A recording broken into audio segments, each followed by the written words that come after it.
Kris Aquino may pasabog sa maybe ang pagbabalik. Napakaraming fans at followers ni Miss Kris Aquino ang ngayon pa lamang ay sobrang excited na sa kanyang pagbabalik sa telebisyon.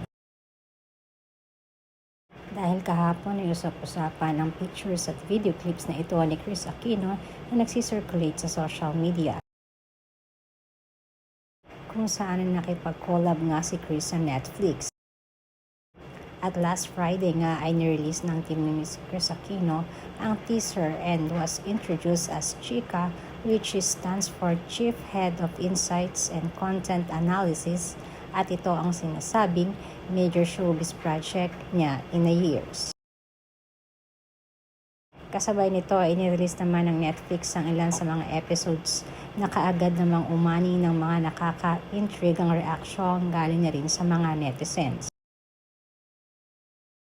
Usap-usapan din ang mga behind the scenes kasama ang ngayon gumagawa ng kanyang showbiz career na si Bimby Aquino. Madami talaga kasi ang nai-impress kay Bimby, dahil na rin sa pagpapakita nito ng kanyang sobrang pag-aalaga at pagmamahal sa kanyang mami na si Kris. Hindi rin mapigilan ng mga netizens na mapasabi na napakaswerte di umano ng kaisa-isang babae ngayon sa buhay na Bimby na si Riza May.